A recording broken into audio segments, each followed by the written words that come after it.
Na complexa e tumultuada história da Rússia, surge um homem de olhar aguçado, gestos desafiadores e caráter marcante que deixou em seu rastro uma esteira de controvérsia e mudanças radicais. Seu nome é a última palavra sussurrada nos corredores do Kremlin, a sombra que paira sobre a Rússia de hoje.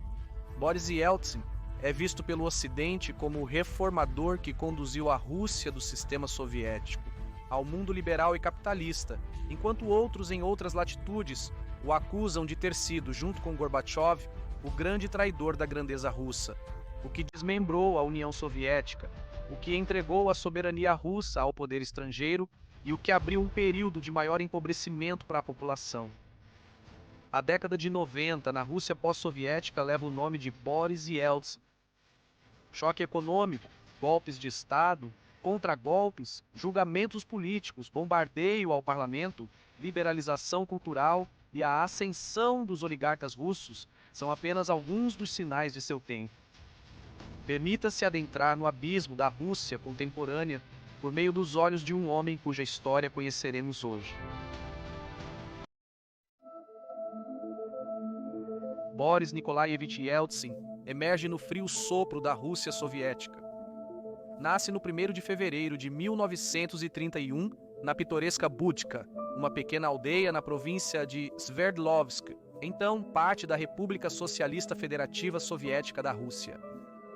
Suas raízes se aprofundavam profundamente na terra russa, pois vinha de uma longa linhagem de russos étnicos que haviam cultivado a terra dos Urais desde o século XVIII. A aldeia de Sverdlovsk, nos anos 30, estava devastada pelas consequências da coletivização rural e da transformação agrícola do stalinismo. A fome rondava e a família Yeltsin se mudou para a cidade de Kazan em 1932.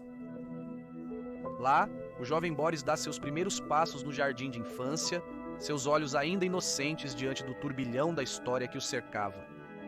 O Serviço de Segurança do Estado prende seu pai, Nikolai, acusando-o de ser um agitador contra-revolucionário, enviando-o para os campos de prisioneiros. Enquanto isso, o Partido Comunista confisca a modesta moradia e as posses da família Yeltsin, deixando-os sem outra escolha senão buscar refúgio na casa de amigos generosos.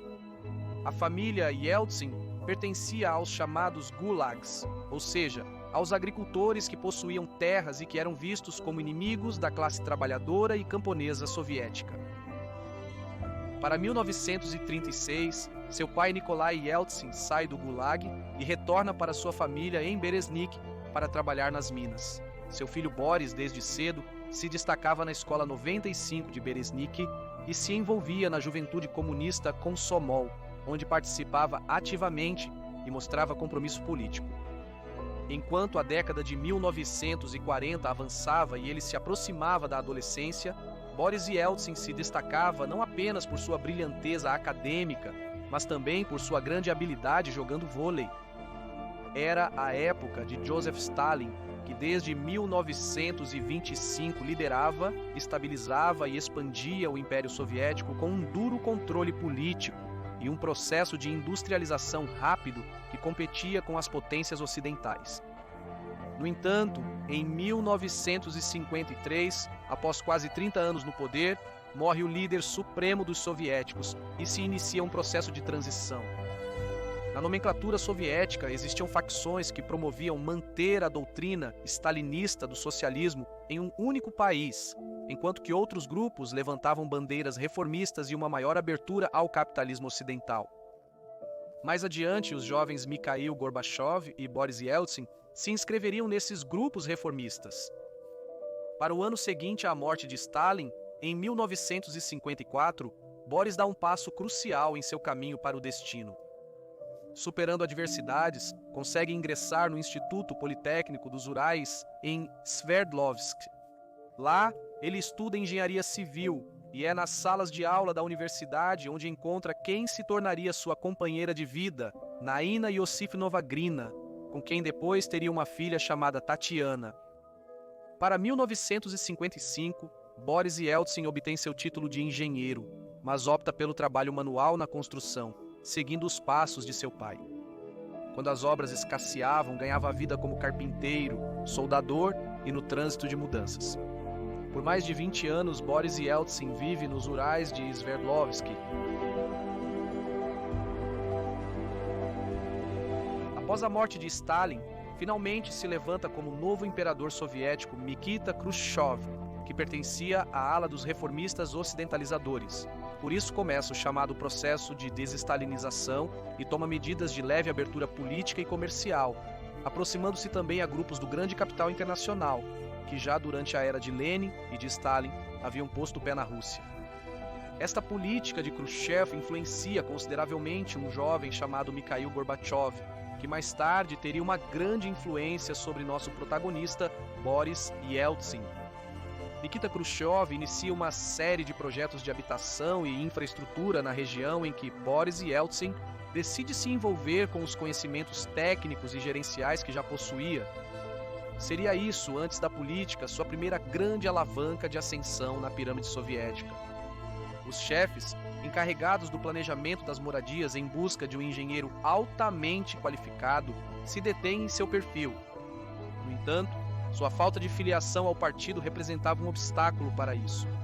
Um comitê de 3 membros se reúne para avaliar as credenciais de Yeltsin e, entre avaliações contraditórias, finalmente lhe é concedido um período de teste de 1 ano como membro oficial do partido.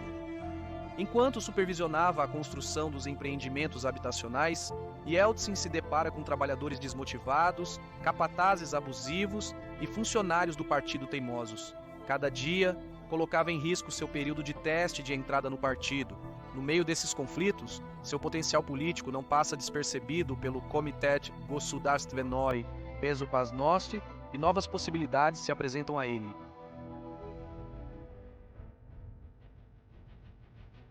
Para 1960, Boris Yeltsin é finalmente aceito de forma definitiva no Partido Comunista da União Soviética.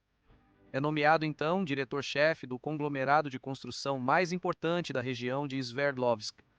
Yeltsin consegue assim inculcar disciplina, ordem e uma forte ética de trabalho entre a força de trabalho que ele dirigia. Seus projetos de construção eram concluídos com sucesso e em tempo recorde, sem ultrapassar os orçamentos atribuídos. No entanto, Yeltsin continua desinteressado na política, até que começa a se preocupar com as complexas implicações políticas que seu cargo também tinha. Era um cargo gerencial, mas ele percebe que ainda exigia manobras e conhecimento do político. Foi então que Yakov Ryabov, chefe regional do Partido Comunista em Sverdlovsk, lhe fez uma proposta. Se Yeltsin se concentrasse no trabalho administrativo e gerencial, Ryabov assumiria a parte política de sua carreira. E dessa forma, começa a ser seu mentor político.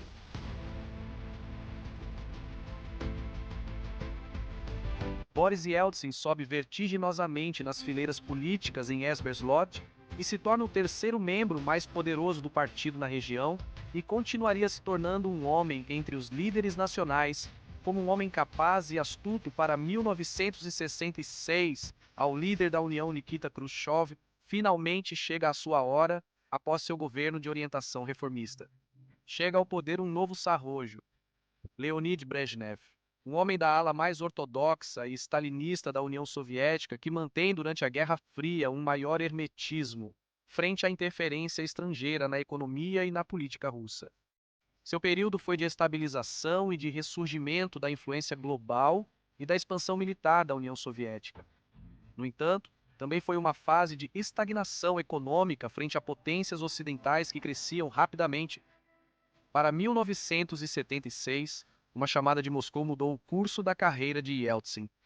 Leonid Brezhnev chama o chefe regional de Yeltsin para discutir a nomeação de Boris como secretário do Partido Comunista na região de Sverdlovsk, em substituição ao seu mentor. Brezhnev dá seu aval e Boris ascende a ser um líder político regional.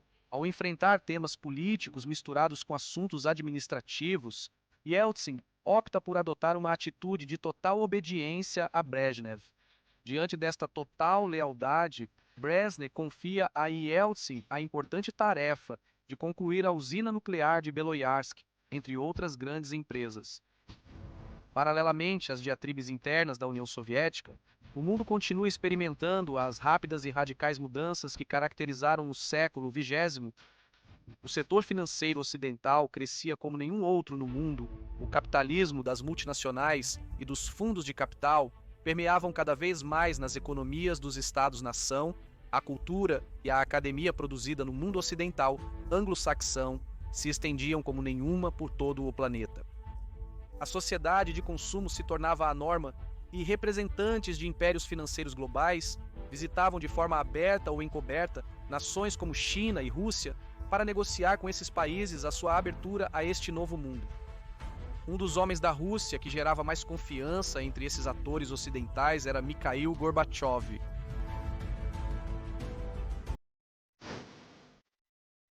Para 1981, Boris Yeltsin recebe a prestigiosa Ordem de Lenin e continua com seu trabalho no comando de seus projetos. No entanto, a morte de Leonid Brezhnev o surpreende em 1982. Após 18 anos de governo de Brezhnev no trono soviético, este foi herdado por Yuri Andropov, que após 2 anos também faleceria, dando lugar a Konstantin Chernenko. Durante todos esses anos, o reformista Mikhail Gorbachev sobe ao poder, já presidindo as reuniões do Politburo e manipulando muitos fios de poder nos bastidores. As facções liberais e reformistas favoráveis à abertura ao mundo ocidental ganhavam mais terreno, enquanto a linha mais ortodoxa e anti-intervencionista perdia força dentro da União. Yeltsin já era um líder nacionalmente reconhecido, especialmente nos círculos reformistas.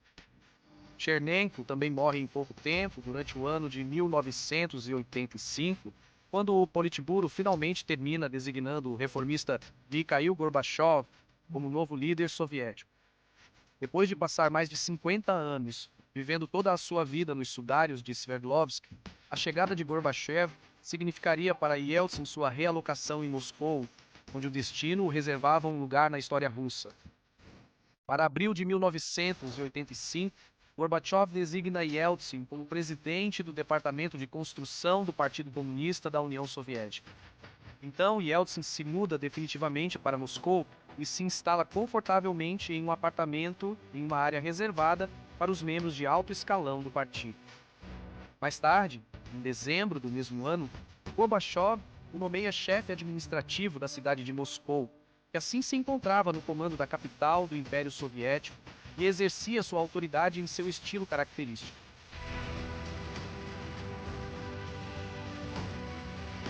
Gorbachev inicia um processo que marcaria o início do fim da União Soviética. A perestroika e a glasnost marcariam uma série de medidas de abertura econômica, política e cultural e maior influxo de capitais ocidentais na região para 1987, neste crescente clima de liberdade de opinião. Yeltsin estava no comando de Moscou e era uma figura política brilhante do Partido Comunista, que junto com outros reformistas exigia maior alcance e maior velocidade nas reformas que Gorbachev estava promovendo. Gorbachev estava no meio das críticas de stalinistas ortodoxos, que o acusavam de entregar a soberania do país ao capitalismo ocidental, e dos liberais que pediam reformas ainda mais radicais. Yeltsin, em desacordo com as posturas ortodoxas e em meio a altercações com Gorbachev, decide ser o primeiro membro na história do Politburo da União Soviética a renunciar ao seu cargo voluntariamente. Suas críticas em seu discurso contra a nomenclatura soviética se infiltram na imprensa e sua popularidade aumenta como uma figura contra o status quo. As reformas e a abertura econômica de Gorbachev causavam mais escassez, inflação e pobreza, e a popularidade de Yeltsin continuava crescendo, que além disso estreitava excelentes relações com poderes ocidentais e com os Estados Unidos. Até 1989 ocorre outra mudança que depois teria consequências transcendentes quando, como parte da reforma política de Gorbachev, é criado o Congresso de Deputados do Povo da União Soviética, que agora conviveria com o anteriormente único soviete supremo da União Soviética. Esse Congresso seria eleito em eleições multipartidárias. O Partido Comunista continuou sendo maioria, mas já não era o único partido, e além disso se dividia internamente em diferentes facções. É importante levar em conta para a queda da União Soviética que cada república soviética singular tinha sua estrutura política particular. Por exemplo, a República Socialista Federativa da Rússia e as demais repúblicas soviéticas tinham seu próprio Soviete Supremo e seu próprio novo Congresso de Deputados. No entanto, todas essas repúblicas estavam subordinadas a uma estrutura superior que era a União Soviética, que era governada por seu próprio Soviete Supremo da União Soviética e seu Congresso de Deputados superior a todos os outros das demais repúblicas. Yeltsin, como líder de Moscou, é eleito em 1989 para o Congresso e o Soviete Supremo da União Soviética. E no ano seguinte, representando sua província, Sverdlovsk também é eleito para o Congresso e o Soviete Supremo da República da Rússia. Tanto no Congresso da União quanto no Congresso da Rússia, Yeltsin lidera a oposição liberal dentro do Partido Comunista contra Mikhail Gorbachev. Yeltsin conquista muitos apoiadores no poder legislativo. E um por um, os deputados soviéticos começam a se posicionar ao lado de Yeltsin. O mesmo começa a acontecer no Politburo do partido após sua saída deste espaço. E enquanto isso, desde a Komitet Gosudarstvenoi, Bezopasnost secretamente também apoiam Yeltsin. E assim, habilmente foi construindo uma plataforma de liderança no meio das reformas propostas por Gorbachev.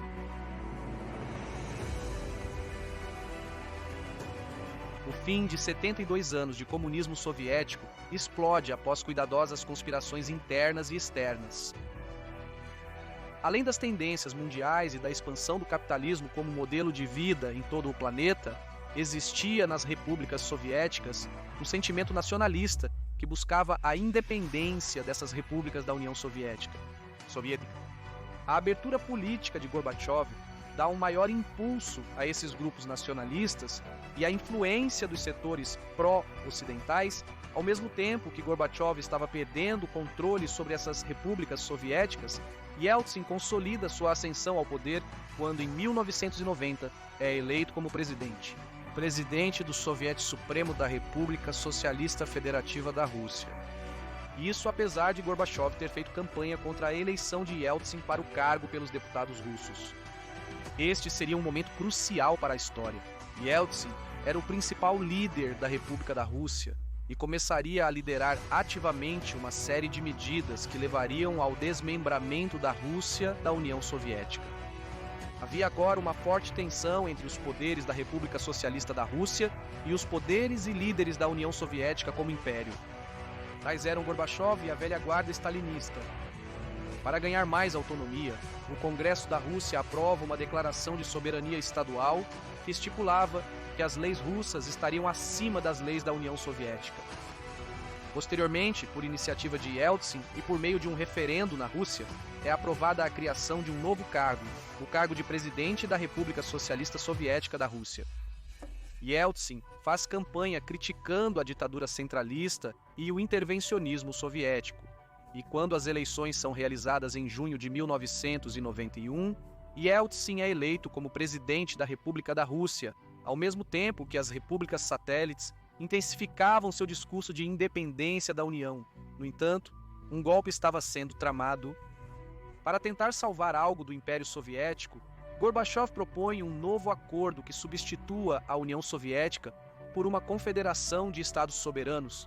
Mas na véspera deste acordo, no dia 18 de agosto de 1991, altos membros da ala ortodoxa do Partido Comunista da União Soviética e do Komitet Gosudarstvenoi Bezopasnost iniciam um golpe de Estado para tentar conservar o Império Soviético.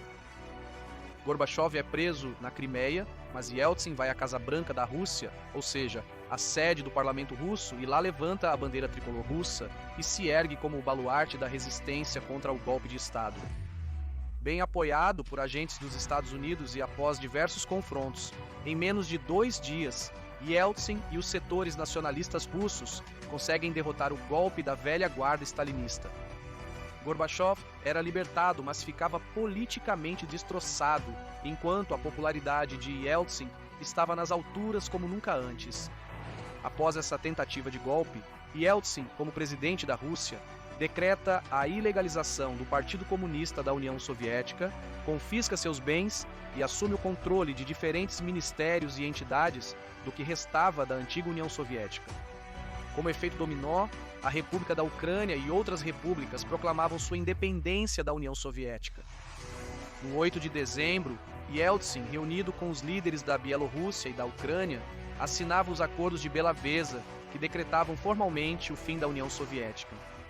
Gorbachev, como presidente da União, renuncia diante das câmeras e no dia seguinte, a bandeira vermelha com a foice e o martelo, que havia ondulado durante 70 anos, foi substituída pela tricolor da Rússia sobre os muros ameados do Kremlin.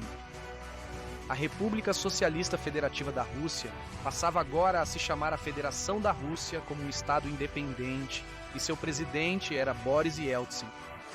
A era soviética chega ao fim, deixando para trás um império desagregado, o ocaso de uma época que se desvaneceu nas brumas da história.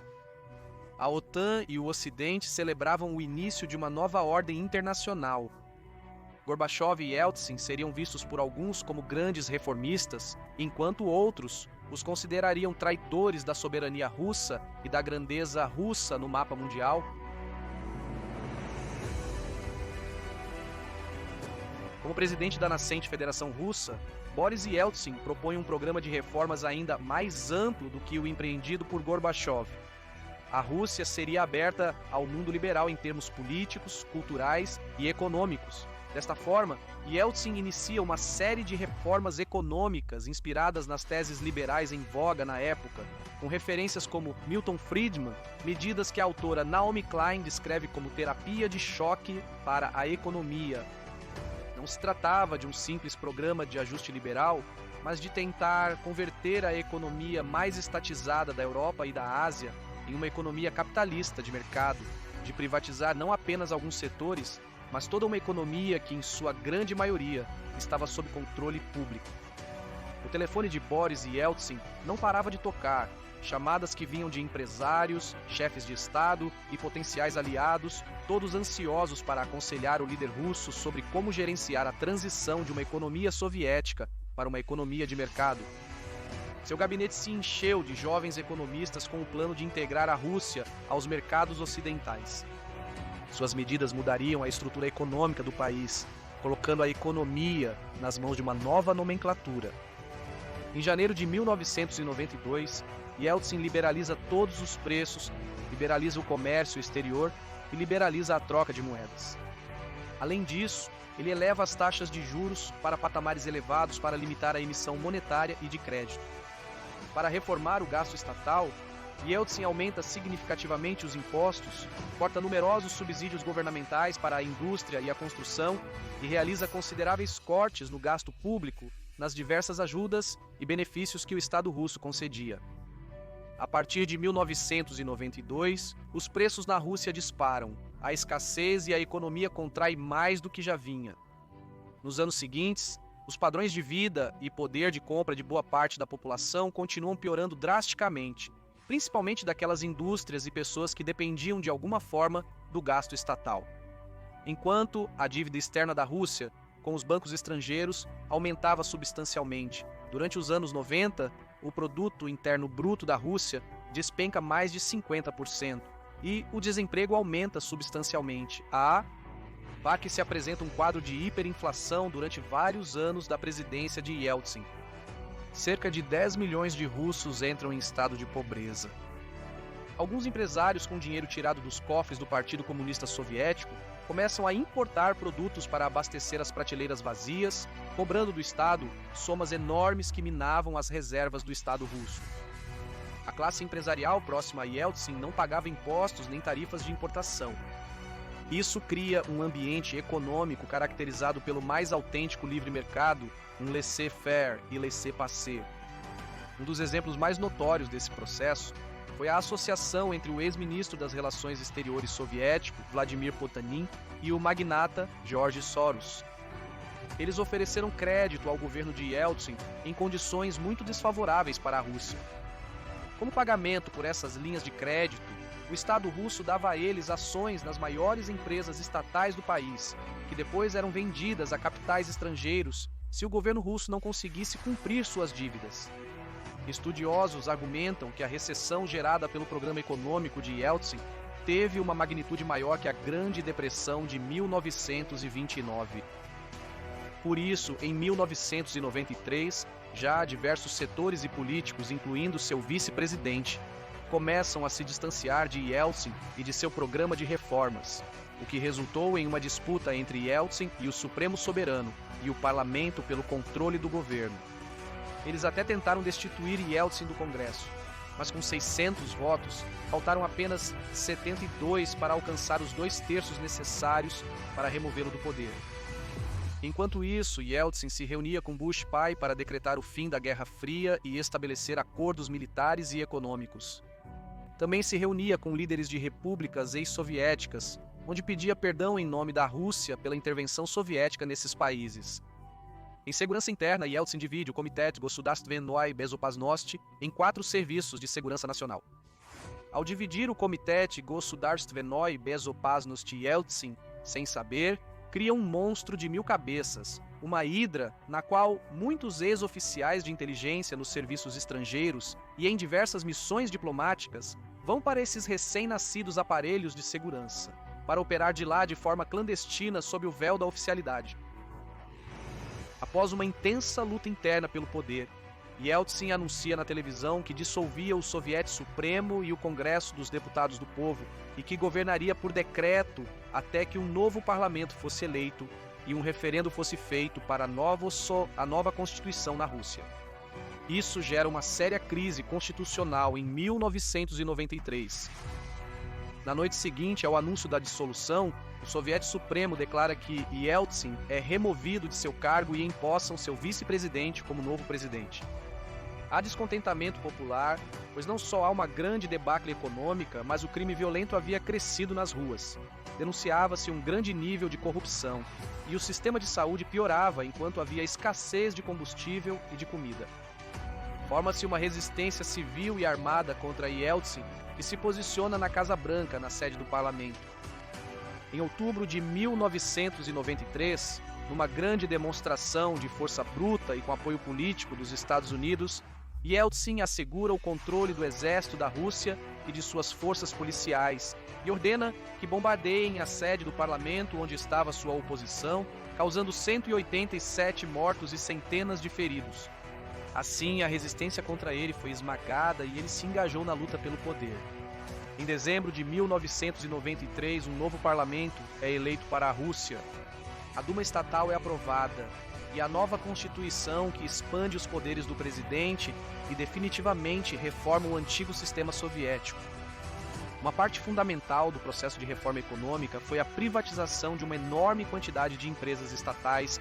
Isso foi realizado de forma gradual através de diferentes mecanismos financeiros, em condições que diversos especialistas classificam como muito desfavoráveis para o Estado russo. Muitas vendas desesperadas não eram feitas em troca de pagamentos, mas de empréstimos bancários, ou seja, eram basicamente dados de graça. Muitos ativos estatais foram vendidos a um preço muito baixo para um pequeno grupo de magnatas. Yeltsin entrega o controle de setores como a mineração, a exploração de gás, o petróleo, no Círculo Polar Ártico, os meios de comunicação e as telecomunicações a um grupo seleto de 7 banqueiros, todos eles ex-membros do governo soviético. Até o final da década de 1990, esses atores chegaram a controlar aproximadamente 50% da economia russa. Nasce assim o grupo que depois seria chamado de oligarcas russos. Assim também, uma rede de quadros do serviço exterior do Komitet Gosudarstvennoye Bezopasnosti se une de maneira furtiva ao redor de Boris Yeltsin. Esses indivíduos haviam adquirido um conhecimento sólido sobre como estruturar esquemas empresariais através de advogados, empresas e intermediários oportunistas. Esse conhecimento permite que eles ofereçam a Yeltsin, ao seu círculo familiar e a eles mesmos a oportunidade de dividir as lucrativas indústrias estatais da mesma maneira que um bolo é dividido e quem corta obtém a melhor porção. Esses antigos espiões que se tornaram empresários ganham influência sobre as reformas econômicas, adquirindo até cargos em conselhos de administração de empresas, e surge assim uma nova Rússia em que os últimos formados pela juventude comunista acabam sendo uns vorazes capitalistas de novo cunho. O que Yeltsin encontra ao buscar acesso à extensa rede financeira e de propriedades da antiga União Soviética foi uma surpresa desoladora. Os cofres estavam praticamente vazios. Isso se devia ao fato de que o Serviço de Operações Secretas do Komitet Gosudarstvenoi Bezopasnosti, atuando com urgência, secreta e astúcia, havia estabelecido uma rede de empresas que foram drenando as economias do Partido Comunista da União Soviética no exterior entre 1987 e 1999, prevendo a queda da União. O ex-diretor do Instituto de Economia Mundial da União Soviética, Yevgeny Primakov, tornou-se o chefe de inteligência de Yeltsin, e Primakov sabota todos os esforços dos promotores russos para recuperar o dinheiro e os ativos perdidos e tentar revitalizar a economia russa. Também é fundamental destacar que, como parte dos acordos entre Gorbachev e Ronald Reagan para a aproximação entre Estados Unidos e Rússia, estava o compromisso de que a OTAN não se expandiria além da Alemanha. No entanto, os Estados Unidos agiam nos bastidores e preparavam uma expansão dos países membros desta organização, incluindo antigas repúblicas soviéticas. Muitos russos viam isso como um possível cerco geopolítico da nação russa. Yeltsin mostrava declarações e ações hesitantes diante dessa possibilidade. Como veremos mais adiante, Yeltsin aceitaria a ajuda dos Estados Unidos em troca de permitir uma maior expansão da OTAN. Para meados dos anos 90, a economia russa estava em ruínas. A Rússia havia perdido 1/4 de seu território e era vista como uma potência caída. Embora Yeltsin tivesse prometido não se reeleger, em 1996 anuncia que concorrerá à reeleição. Em meio a uma grande impopularidade e problemas de saúde, ele coloca como chefe de campanha um dos principais assessores do programa de privatização, o que acaba usando como ferramenta para ganhar apoios importantes de oligarcas e magnatas da mídia. Em uma demonstração de interferência estrangeira na soberania nacional russa, Clinton e os Estados Unidos também enviam assessores e apoiam recursos a favor de Boris Yeltsin. Para convencer o público, Yeltsin promete abandonar algumas reformas e retomar vários programas de apoio estatal. Os Estados Unidos conseguem que o Fundo Monetário Internacional aprove um empréstimo à Rússia de 10 bilhões de dólares, que no mesmo ano dá um grande fôlego ao governo e à campanha de Yeltsin.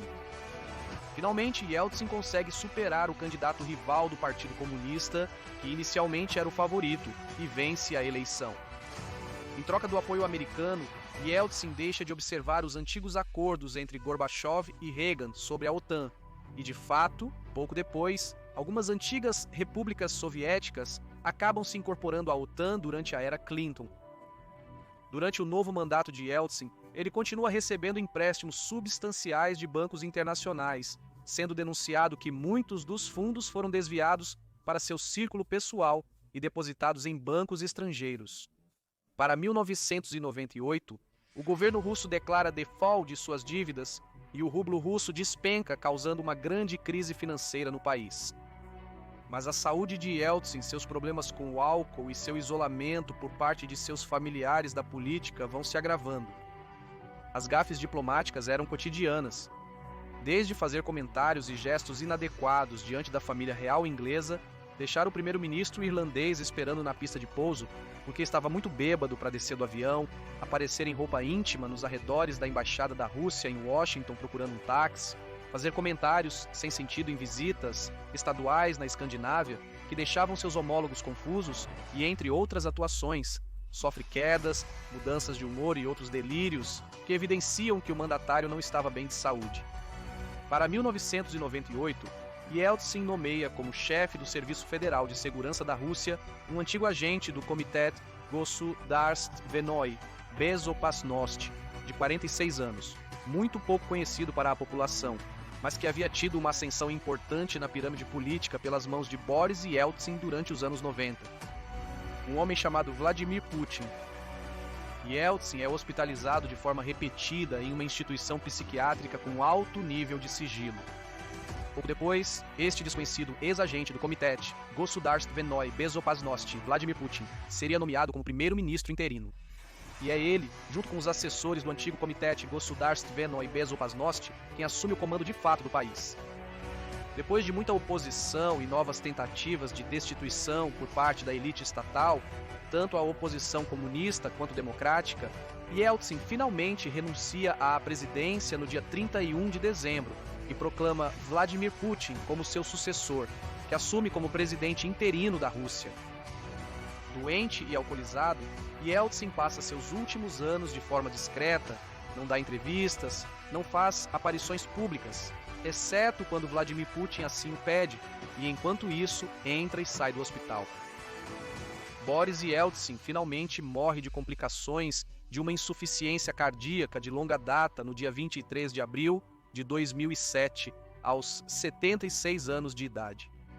Seus restos foram enterrados no cemitério Novo de Vichy, e seu corpo esteve em câmara ardente na Catedral de Cristo Salvador de Moscou, sendo o primeiro chefe de Estado russo em 113 anos a ser velado em um recinto religioso após o imperador Alexandre III. Boris Yeltsin encerra o capítulo da Rússia soviética e abre o de uma nova Rússia. É a era da unipolaridade, do fim da história, do modelo único. Das pretensões de autonomia e aspirações de mudança dos setores russos, surge o suicídio assistido do Império Soviético.